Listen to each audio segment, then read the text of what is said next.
Vê ali no YouTube. Agora foi? Acho que agora foi. Então, vamos dar continuidade aqui na parte 2, né? A primeira vai ficar salva lá no... Calma aí, vê ali a imagem. Tudo foi, certinho. Né? Continuidade aqui na parte 2, né? A primeira vai ficar Vamos lá, salva então, lá parte no... 2. Vê ali a imagem. Só tirar esse áudio aí. Tudo foi, certinho. Né? Continuidade aqui na parte 2, né? A primeira vai ficar salva lá no... Vamos lá, então, no... parte 2. Vê ali a imagem. Só tirar esse áudio aí. Tudo certinho. Continuidade aqui na parte 2, né? A primeira vai ficar salva salva lá lá então, parte 2. Vê ali a imagem. Só tirar esse áudio aí. Tudo certinho. Aqui, ó. Isso. Vamos lá, então. Parte 2. Peço desculpas. Para quem acompanhou Mateus 11, sabe que Mateus 10... Mateus 11, meu Deus, minha cabeça agora embaralhou tudo. Lucas 10, que foi a primeira vez que a gente gravou aqui, ocorreu tudo bem. Lucas 11 já teve essas travas, então foi uma falha minha hoje de ter esquecido dessas pausas, né? Tava travando, e o que a gente fez a internet estava distante. A gente está com um cabo agora muito grande e trouxemos o modem mais para perto. Era só isso, e eu acabei me esquecendo de fazer isso. Peço desculpas a vocês, tá? Mas vamos continuar. Então é só lembrar de sempre trazer o modem para cá, e eu creio que não vai travar mais nada. Agora a internet está muito boa. Agora está melhor. Então, só concluindo essa parte. Quando uma pessoa tem um dos dois lados muito forte, não tem nenhum problema ter um dos lados, mas quando ela tem muito forte, como a gente estava falando, a ponto de dela colocar um dos dois lados acima do evangelho, ou então disso ser muito intenso, um discurso como esse que nós falamos, o evangelho está acima, pode até desagradar essa pessoa, pode até deixá-la triste, pode até deixá-la chateada, sabe? De tão forte que isso é dentro dela. Mas quando ela mergulha no evangelho, ela entende o evangelho, então ela entende e concorda que o evangelho está muito acima mesmo de qualquer ideologia humana, política e de qualquer outra coisa. Então ela não se chateia, ela tem uma posição, ela tem um lado, ela tem seu entendimento, seus argumentos, muito bem, mas ela não agride, como a gente falou, não ataca e nem se chateia se alguém não levanta a mesma bandeira que ela. Então, assim, se eu quisesse realmente fazer média com as pessoas, se eu quisesse agradar pessoas e se eu tivesse muito preocupado com o que as pessoas pensam, eu teria um lado. E normalmente um lado que eu tivesse, um lado assim, para levantar uma bandeira, e eu procuraria levantar a bandeira da maioria, para poder ficar bem com a maioria, desagradar o mínimo de pessoas possíveis. Ao contrário do que muita gente, a gente ouviu isso também, não, quem não levanta uma bandeira é porque não quer perder seguidor nas redes sociais, quem não levanta uma bandeira é porque está preocupado em agradar as pessoas. Não, pelo contrário. O fato da gente não levantar uma bandeira, a gente acabou desagradando às vezes os dois lados. Teve gente os dois lados chateados. Poxa, mas eles não vão falar nada.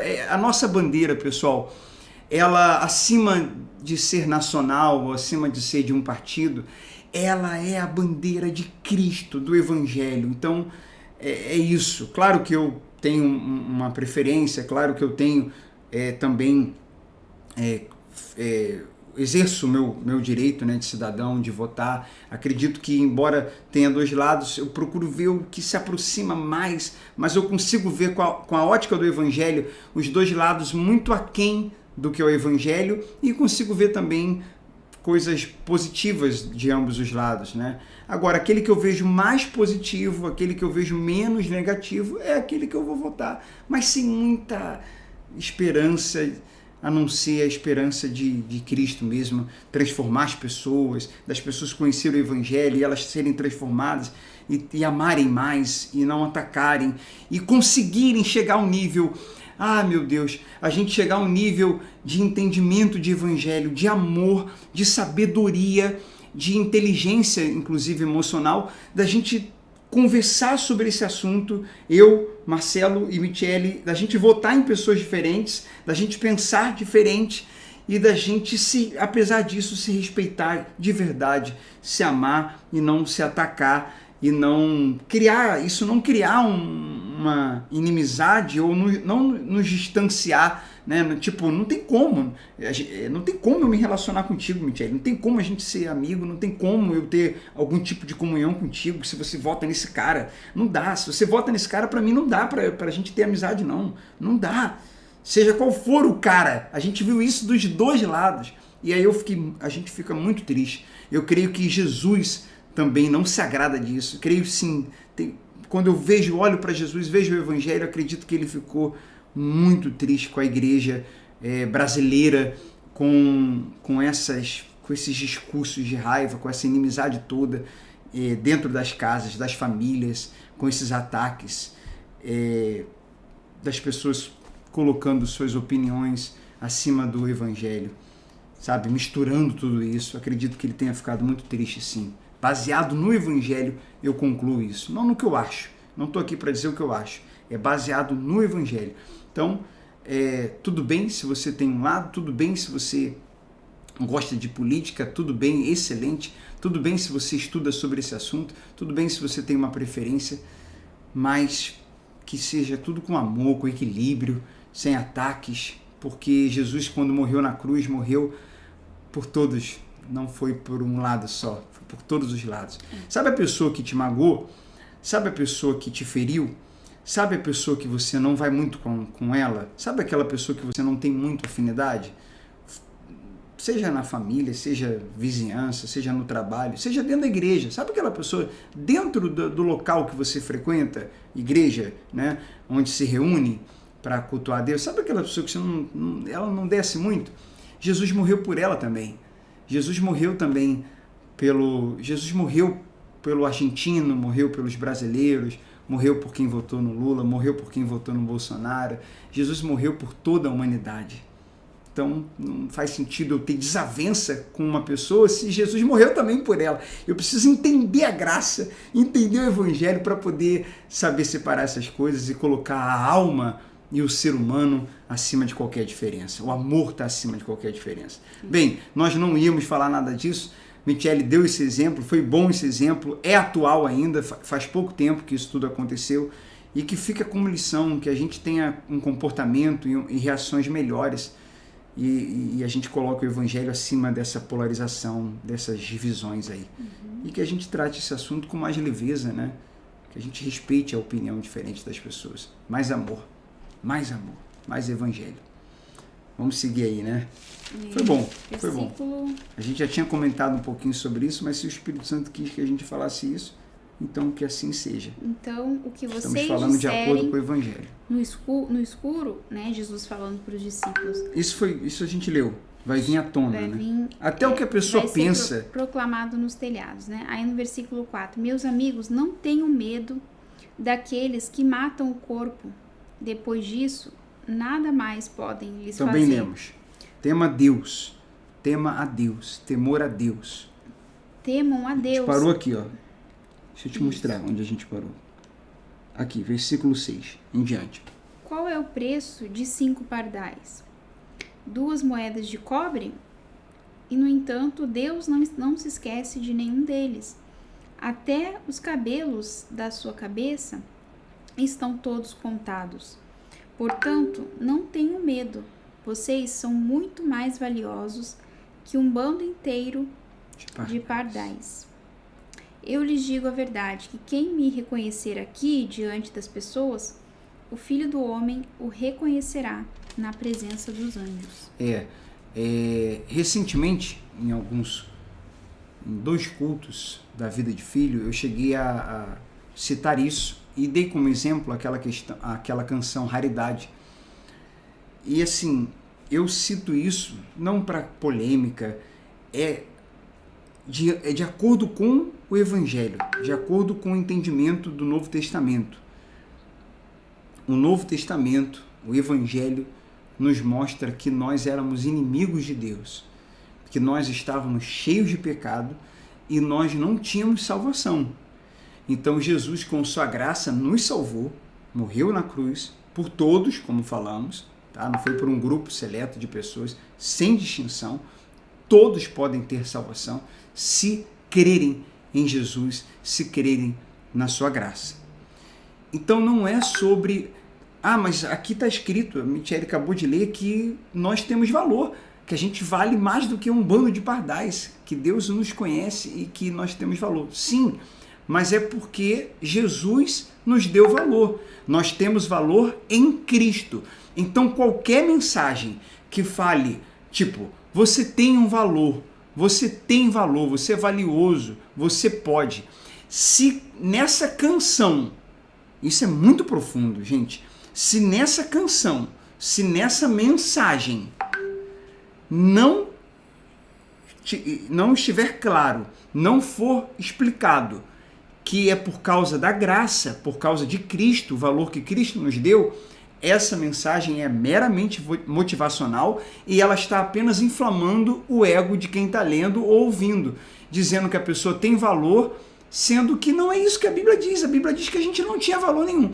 Agora, se a canção, se a mensagem está falando que nós temos valor porque Cristo nos valorizou, porque Cristo nos valoriza, por causa do valor dele, alguém com muito valor, né? A pérola de grande valor, Jesus com todo o seu valor, misericórdia e graça, valorizou quem não tinha valor, aí ok. Em Cristo nós temos valor. Em Cristo você é mais que vencedor. Em Cristo você pode tudo. Em Cristo você que está me assistindo tem muito valor. Você foi comprado pelo sangue dele, pela a vida dele. Ele deu a vida por você. Ele te valorizou. Você não tinha valor. Sem Cristo a gente não vale nada. Não valíamos nada e nada podemos fazer sem ele. Então que toda a honra, toda a glória não seja dada a você, não seja dada a mim, seja dada a Cristo. Ele teve graça e nos valorizou, Michele. Então essa é a mensagem do Evangelho genuíno. Ai de nós sem ele, né? A mensagem que passa motivação, que fica falando você tem valor, você pode, sem deixar claro que é por causa de Cristo. Essa mensagem não faz bem, não é evangelho genuíno e ela não atrai a pessoa para Jesus, faz a pessoa se sentir independente, leva a uma autoconfiança e não glorifica a Cristo, não revela a graça dele. Não é evangelho isso não é bom, isso não é bom. Quem gosta desse tipo de mensagem é o ego do ser humano e o próprio Satanás, que está vendo que Cristo não está sendo glorificado e as pessoas estão se sentindo boas e capazes sem dar nenhum valor a Cristo. Essa mensagem não vem de Deus. Ainda que pareça, mas ela não vem de Deus. Vamos seguir aí. Mas, versículo 9. Mas quem me negar aqui será negado diante dos anjos de Deus. Quem falar contra o Filho do Homem será perdoado. Mas quem blasfemar contra o Espírito Santo não será perdoado.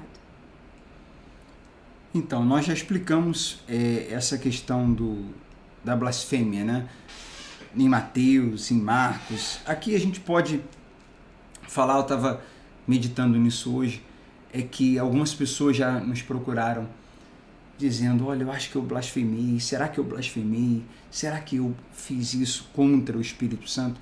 O contexto de quando Jesus falou isso, até nós já lemos, que estavam atribuindo ao diabo aquilo que era Deus estava fazendo, né? Inclusive a expulsão de demônios. Só que quando as pessoas que estavam fazendo isso, naquele contexto, estavam fazendo porque, na verdade, no fundo, elas sabiam que era Deus.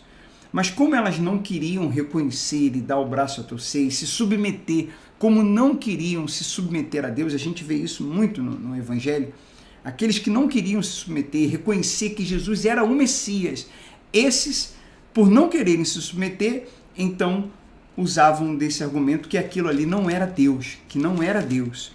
E esses acabavam blasfemando pela dureza do seu coração, por não querer abrir o seu coração.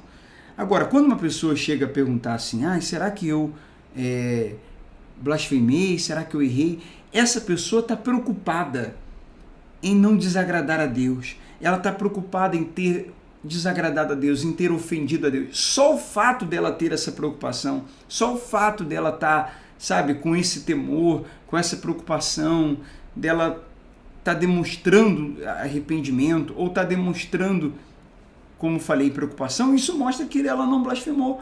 Não blasfemou. Nesse caso não, porque se houve blasfêmia, a pessoa não está preocupada com coisa nenhuma, se ela desagradou a Deus, se não desagradou, o que Deus pensa, ela não está preocupada com isso, ela está com a mente cauterizada ali, está com a mente formada e ela não está nem aí se ela desagradou ou não. Aí sim podemos ir para o lado da blasfêmia. Agora, se a pessoa está só de estar preocupado, não blasfemou não, não deixe se enganar por isso. Se alguém estiver nos assistindo com isso na cabeça, tire isso da sua cabeça. Se você tem essa preocupação, se você está aqui, por exemplo, já temos aí somado a primeira parte que tivemos um problema com essa parte, nós já temos aí, estamos caminhando para acho que 35 minutos ou 40 minutos, se eu não me engano, eu teria que somar aí. Poxa, se você chegou aqui, está aqui, né, querendo mergulhar no Evangelho, dizer que você blasfemou, não acredito nisso, não blasfemou. Tira isso da sua cabeça, esse peso aí de você, tá bom? Não misture as coisas não. Vamos lá, vamos em frente. Versículo 11. Quando vocês forem julgados nas sinagogas e diante dos governantes e das autoridades, não se preocupem com o modo como se defenderão com o que dirão, pois o Espírito Santo, naquele momento, lhes dará as palavras certas. Então, e também outros livros, né, fala que é o momento ali que eles vão poder falar de Jesus para aquelas pessoas, né? Sim. Aí diz, no versículo 13, então alguém da multidão gritou, mestre... A parábola do rico insensato, né? Agora estamos entrando numa... Ele estava falando sobre esse assunto com os discípulos e alguém gritou da multidão, mestre, por favor, diga a meu irmão que divida comigo a herança de meu pai. Jesus respondeu, amigo, quem me pôs como juiz sobre vocês para decidir essas coisas? Em seguida disse, cuidado, guardem-se de todo tipo de ganância. A vida de uma pessoa não é definida pela quantidade dos seus bens. Então lhes contou uma parábola. Um homem rico tinha uma propriedade fértil que produziu boas colheitas. Pensou consigo, o que devo fazer? Não tenho espaço para toda a minha colheita. Por fim disse, já sei, vou derrubar os celeiros e construir outros maiores. Assim terei espaço suficiente para todo o meu trigo e os meus outros bens. Então direi a mim mesmo, no caso é Jesus, né? Tá falando. Jesus falou, então direi a mim mesmo, amigo, você guardou o suficiente para muitos anos. Agora, não, esse é o próprio homem, né? Que estava guardando, dirá a si mesmo, amigo, você guardou o suficiente por muitos anos. Agora descanse, coma, beba e alegre-se. Mas Deus lhe disse, sim que Deus fala. Louco, você morrerá essa noite. E então quem ficará com o fruto do seu trabalho? Sim, é loucura acumular riquezas terrenas e não ser rico para com Deus. Então ali Jesus estava dando o exemplo, né, daquele rapaz que estava preocupado, acima de tudo, com o que o irmão dividisse com ele os bens, né? E aí Jesus aproveitou, viu ali, primeiro que Jesus falou, olha, quem me colocou repartidor, né? Ou seja, ele estava querendo que Jesus se intrometesse na causa ali dele do irmão, sendo que é uma coisa que ele tem que resolver lá com quem é de direito, né? Com o juiz, que era para resolver, né? O que era justo, né? Para os dois, né? Não é porque ali ele estava querendo tirar vantagem, usar né? Deus, Digamos né? assim, né? Usar Deus para resolver sua demanda pessoal, sua questão de avareza. Jesus estava vendo ali essa avareza na parte dele, que ele estava muito preocupado usar com isso, Jesus, né, para sua ganância. Jesus não veio para isso. Jesus não vem com esse objetivo, para resolver algo pessoal. Jesus não trabalha nisso. Jesus não trabalha nessa busca por mais e mais e querer ter mais. E na competição, Jesus não está nessa coisa de competir, nessa demanda, nessas intrigas. Jesus não está nisso, Jesus não vai se envolver com isso. Jesus conta a parábola para mostrar para ele e para todos nós que havia nele ganância e nós temos que refletir e pensar se essa ganância também não está em nós. Não é uma parábola, não é uma mensagem contra a riqueza, não é uma mensagem contra a pessoa ter uma boa condição econômica, não está dizendo que ter uma condição boa economicamente, que isso em si é pecado, não é uma mensagem falando contra dinheiro, anti-riqueza, não é. Está explicando, né, que é a vida de uma pessoa não consiste na quantidade dos bens que ela tem. Então, assim, Jesus estava falando de algo muito superior àquilo ali que ele estava se preocupando, né? Jesus estava dizendo, isso não é vida. A vida não é isso. A vida não é resolver essas coisas. A vida, pessoal, é eterna. A vida a vida de um homem não consiste nas coisas que a gente vive enquanto estamos aqui vivos. A vida de um homem, de um ser humano, consiste em Cristo. A vida é Cristo. Tem gente, por exemplo, que ela está num lugar top, tipo numa piscina ou num mar extraordinário, ou numa viagem maravilhosa. Aí ela fala assim, cara, alguém já deve ter ouvido isso. Isso é que é vida. Isso é que é vida. O resto é conversa. Não. A vida é Cristo. Até porque e a vida é eterna. Ela vai ficar ali um tempo, mas daqui a pouco ela vai enjoar de estar ali. Ela vai querer outra coisa. Ela não vai se satisfazer com aquilo ali, né? E aí diz, né, no versículo 22, que ele começa a dar o ensino sobre dinheiro e bens. Então, voltando-se para os seus discípulos, Jesus disse, por isso eu lhes digo que não se preocupem com a vida diária, se terão o suficiente para comer, ou com o corpo se terão o suficiente para vestir, pois a vida é mais do que comida, e o corpo é mais do que a roupa. Observem os corvos, eles não plantam nem colhem, nem guardam comida em celeiros, pois Deus os alimenta. E vocês valem muito mais que qualquer pássaro. Qual de vocês, por mais preocupado que esteja, pode acrescentar ao menos 1 hora à sua vida? E se não podem fazer uma coisa tão pequena, do que adianta se preocupar com as maiores? Observem como crescem os lírios, não trabalham nem fazem suas roupas. E, no entanto, nem Salomão, em toda a sua glória, se vestiu como eles. Inclusive, Salomão foi o homem mais rico, né, em termos de dinheiro da Bíblia. Só que a gente vê lá em Eclesiastes, né, que ele chegou ao fim da vida dizendo que era tudo vaidade, né? Era correr atrás do vento. E até dando lapsos ali de uma certa, sabe, insatisfação e vazio. Um buraco, vazio, é. Porque nada daquilo que ele tinha tido, né, que foi de tudo, teve 1000 mulheres, né, e não sei quantas concubinas, que agora foge a memória, mas nada daquilo para ele foi suficiente. E muitos né? bens. E aí ele falou, né, que o pardal, nem Salomão em toda a sua glória, né? Cadê? Versículo aqui, versículo 27. Nem Salomão em toda a sua glória se vestiu como eles. E se Deus veste com tamanha beleza as flores que hoje estão aqui e amanhã são lançadas no fogo, não será muito mais generoso com vocês, gente de pequena fé? Novamente fala isso, né? Ali no versículo, no início do capítulo, quando fala que ele sabe dos fios da... tá falando da confiança, tá falando sobre o descanso, quando né? Ele fala dos fios... Só concluir.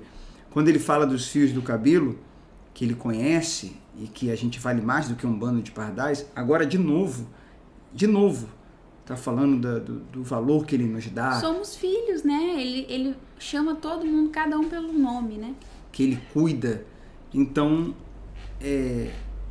o nosso desafio é entender, né, que nós somos, como Michele falou, filhos e Ele é o nosso pastor, Ele é o nosso Pai, Ele é Deus e Ele cuida da gente, né? A gente pode passar pelo vale da sombra da morte e não ter medo, porque sabe que o bom pastor está conosco.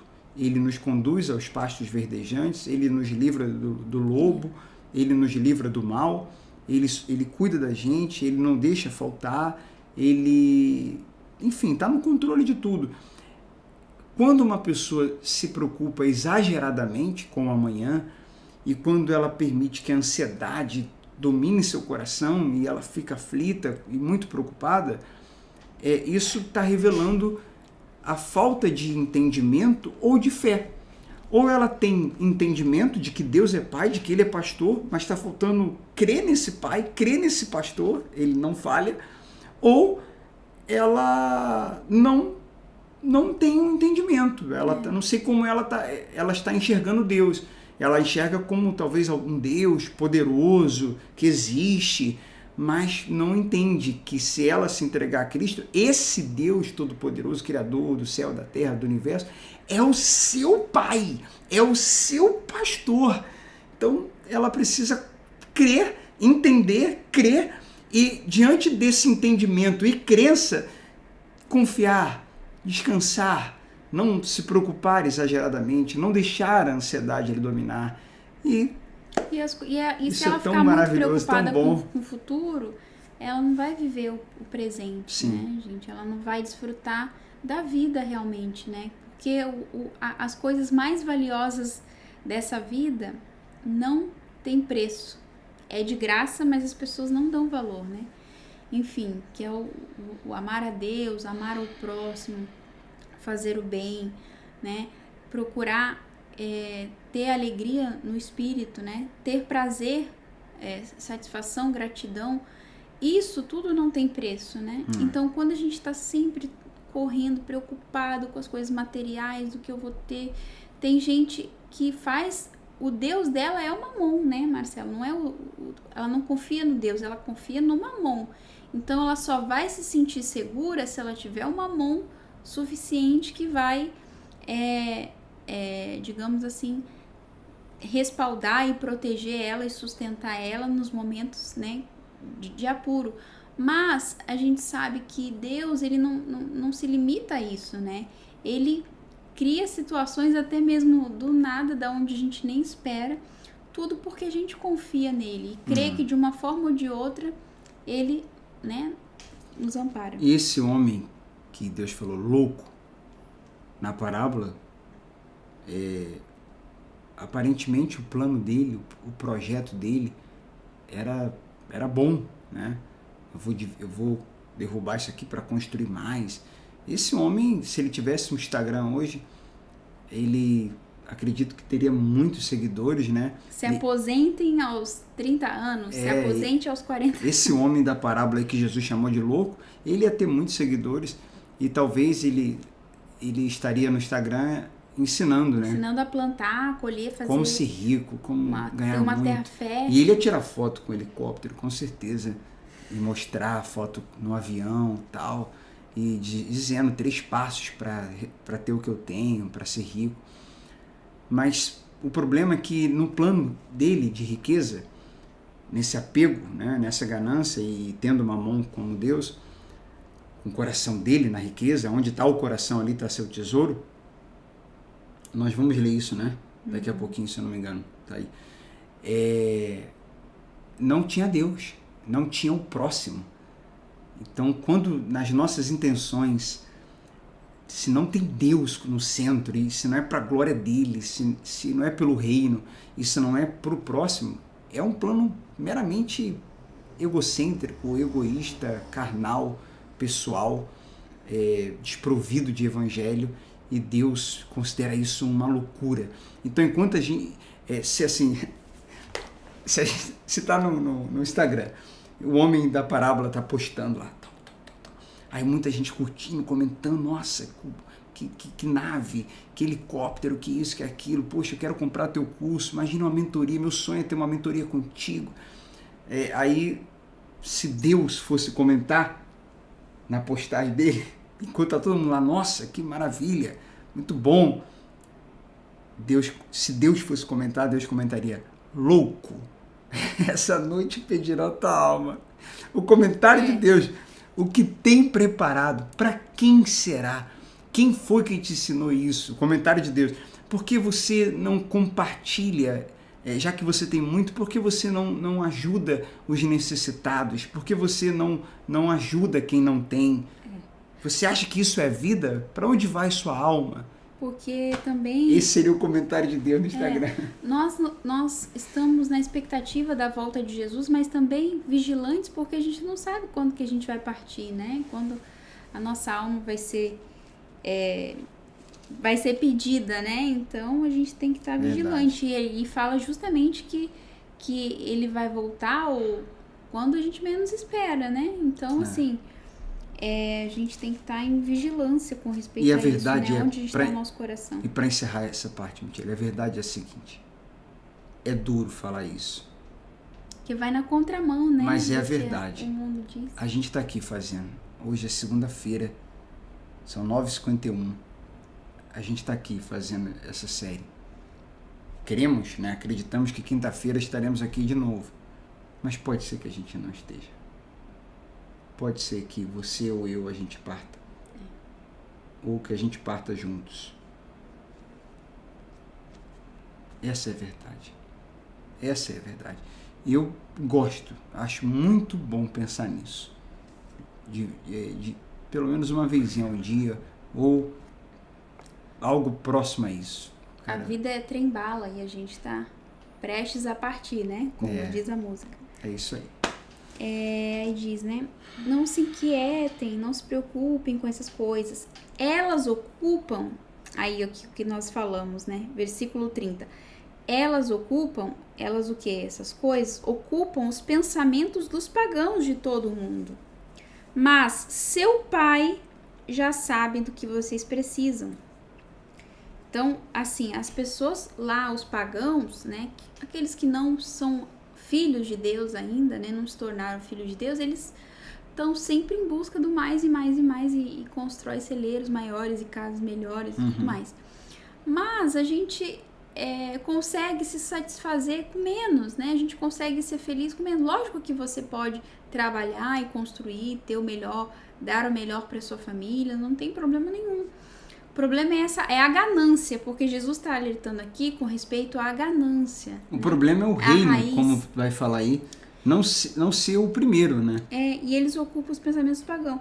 Busquem, aí fala, né, no versículo 31, busquem acima de tudo o reino de Deus e todas essas coisas lhes serão acrescentadas.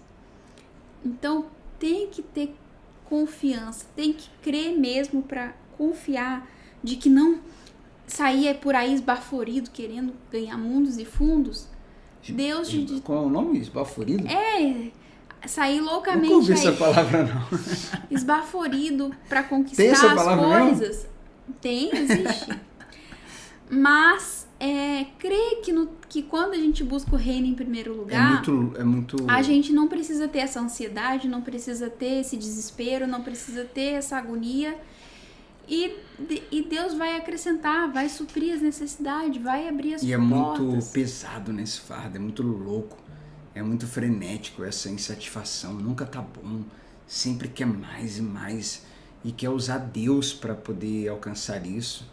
Sabe, tá falando outra língua, Deus tá falando uma língua, a pessoa tá falando outra língua. Sabe quando você fala com uma pessoa e a pessoa tá falando totalmente diferente do que você falou? Fala, cara, a gente tá falando de outra coisa aqui. Porque a gente nunca vai conseguir, se a gente entrar nessa, que o mundo, de estar sempre em busca do que os pagãos buscam, né? Por exemplo, lançam o iPhone 12, aí mal compramos o iPhone 12, já tá lançando o 13. Ai, meu Deus, mas tem aquela coisa, eu tenho que estar atualizado, eu tenho que estar com o carro da moda, eu tenho que estar com a casa com um novo lançamento e toda hora, né, a indústria, o comércio lança novas coisas e aí mostram aquela propaganda e tudo mais, e eu tenho que estar enquadrado naquilo que a sociedade, que o mundo diz, porque se eu não tiver enquadrado naquilo ali, eu não sou top, eu não tenho visão, eu não sou bom o suficiente. E aí a gente se perde nisso, né, gente? Porque a gente deixa de viver para ostentar, para aparecer para os outros. E é aí que o mundo vive nessa daí. A pessoa se apoia, se valida, se valoriza nessas coisas que são coisas perecíveis. Vamos falar o nome ostentação. Evangelho, Jesus não está na ostentação. Ostentação é algo da carne e podemos dizer que é algo diabólico. Jesus e o Evangelho estão na simplicidade. Uma pessoa rica pode estar cheia da presença de Deus?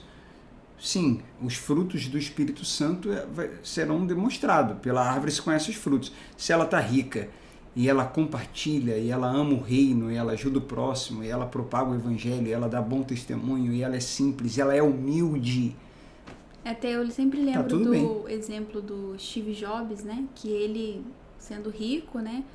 E criador do que ele criou, ele andava, a roupa dele era blusa preta e calça jeans, né? Diferente de hoje em dia, que a pessoa quer mostrar a bolsa da Louis Vuitton, a bolsa da Chanel, que não sei o que e tal, e o povo quer mostrar isso, né? Que tem dinheiro, que isso, que aquilo outro. Sendo que quem é simples, né? Mesmo tendo posses, mas ela não demonstra essa preocupação exagerada, né? Essa preocupação de querer mostrar que ela tem. Pelo contrário, ela até nem faz questão, porque muitas vezes quando as pessoas sabem que ela é rica ou que ela tem alguma condição financeira, se aproximam dela, se aproximam por interesse, né?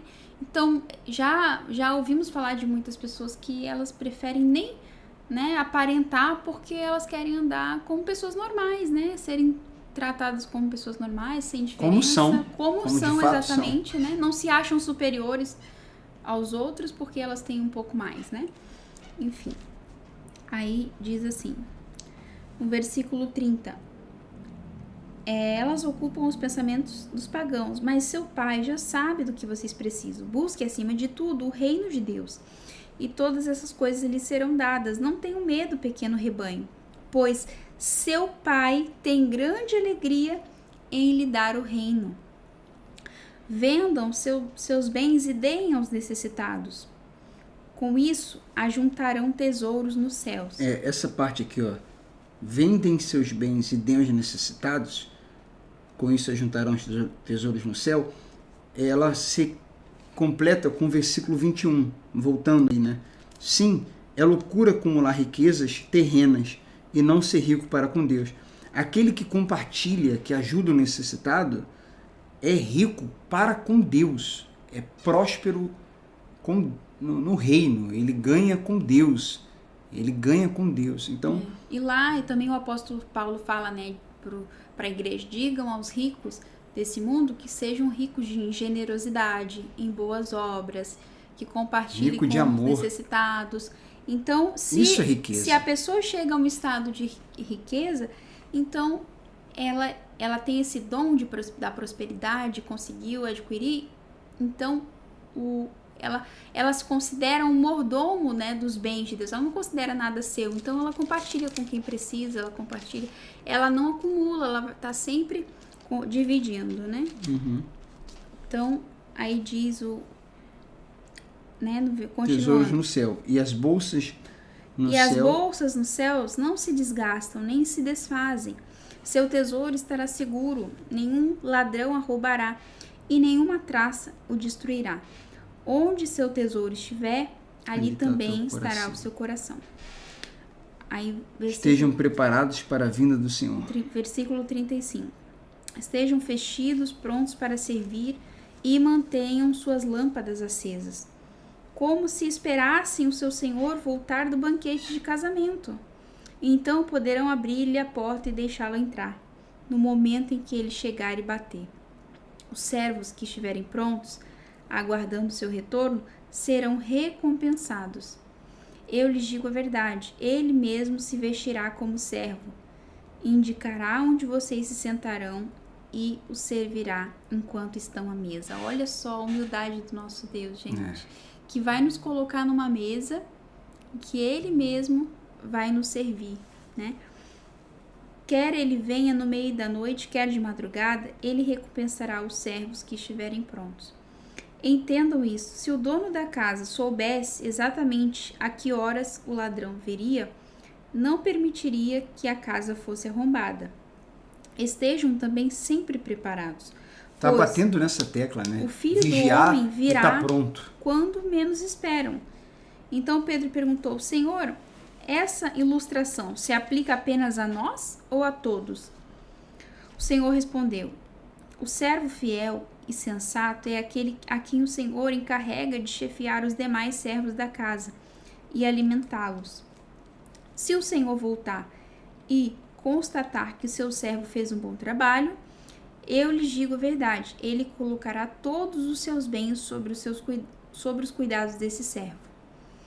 O que acontecerá, porém, se o servo pensar: meu senhor não voltará tão cedo, e começar a espancar os outros servos, e comer e a beber e se embriagar? O senhor desse servo voltará em dia que ele não se espera, e em hora que não se conhece. Cortará o servo ao meio e lhe dará o mesmo destino dos incrédulos. O servo que conhece a vontade do seu senhor e não se prepara nem segue as instruções dele será duramente castigado.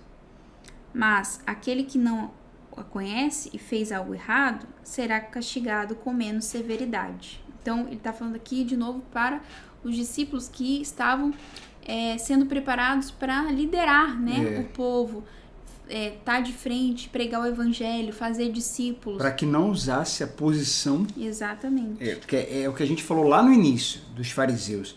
Não usar a posição que foi Deus que deu, a responsabilidade de liderar que Deus deu, para manipular, para machucar ou para se beneficiar. A posição que Deus dá de liderança é para servir, como Jesus, exatamente como Jesus. A gente até falou isso no culto ontem, Filipenses 2, é maravilhoso. Jesus assumiu só a forma de servo humano e serviu. Então, só que, repito o que falamos lá no início, se você foi machucado, se você foi explorado, se você foi manipulado, se você se tiraram vantagem de você usando o nome de Deus, não guarde isso no coração e saiba que o Senhor voltará e que essas pessoas prestarão contas, todos nós prestaremos contas, né? Sim. Essa que é a realidade. E está falando aqui para a gente ter consciência dessa responsabilidade. Quanto mais a gente mergulha no Evangelho, mais limpo, mais verdade, mais libertação, mais a gente se apaixona por Jesus. Porém, nossa responsabilidade vai ficando maior também. Essa é a realidade, né? Essa é a realidade. Aí, para terminar agora, fala da divisão, isso, né? Versículo 49. Eu vim para incendiar a terra e gostaria que já estivesse em chamas. No entanto, tenho que passar por um batismo e estou angustiado até que ele se realize. Vocês pensam que eu vim trazer paz à terra? Não, eu vim causar divisão. De agora em diante, numa mesma casa, 5 pessoas estarão divididas. 3 contra 2 e 2 contra 3. Então, qual que é porque é contraditório isso aqui, né? Porque Jesus não é o príncipe da paz, ele não falou bem-aventurados os pacificadores e tal, mas quem vai ser odiado somos nós. Quem vai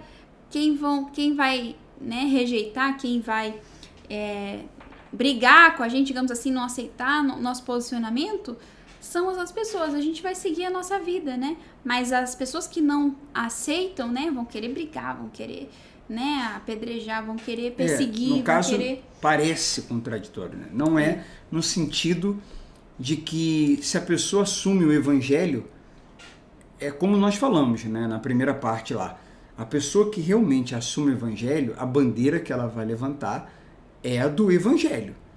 Então, esse tipo de divisão é o próprio evangelho que causa, né? Mas porque é natural. É natural. Se outras pessoas não creem no evangelho, ela vai ser contra aquilo ali. E a nossa bandeira da fé, da esperança e do amor, né? É assim que a gente vai permanecer. E Jesus falou que por se multiplicar a iniquidade, o amor de muitos esfriará. Mas aquele que perseverar até o fim, ou seja, o mundo vai querer nos tragar para esse lado, né? Do caos, da divisão, do ódio, né? De enfim, fazer mal contra o outro, se vingar e tudo mais. Tudo isso. Esse é o espírito do mundo que quer nos tragar, que quer nos levar para ele. Isso. Né? E quem não se deixar levar? Aí tem uma divisão. Exatamente. Aí tem uma divisão. É interessante isso. Jesus causa divisão. Não é que Jesus está desunindo. É que as pessoas que se entregam a Cristo, elas vão andar na contramão. Então, se elas andam na contramão do mundo, como a gente costuma falar, né, e da religiosidade tóxica, se ela está na contramão, então está havendo uma divisão, não está tendo uma harmonia, ela não está na mesma mão. Esse tipo de divisão é glória a Deus, né? Graças a Deus. Porque muitas pessoas que já têm essa raiva dentro de si, elas vão pegar isso aqui, Jesus causa divisão, tá vendo? Por isso que... Mas não é nesse sentido, né? Porque, imagina, qual foi a divisão ali quando todo mundo veio apedrejar aquela mulher adúltera para matá-la, né? Qual foi a divisão ali? O que Jesus falou? Ele entrou no mundo deles ou se separou ali? Falou, quem não tiver pecado, atire a primeira pedra. Simplesmente é uma ideia que ele trouxe ali que contrariou, né, aqueles que estavam ali querendo apedrejar aquela mulher. Então, entenda qual que é essa divisão, né? Então, quando a gente assume Jesus, as nossas ideias, nossa cosmovisão do mundo, a nossa visão muda. Então, muitas vezes, aí vai dizer, né? 3 contra 2, o pai ficará contra o filho e o filho contra o pai. A mãe contra a filha e a filha contra a mãe.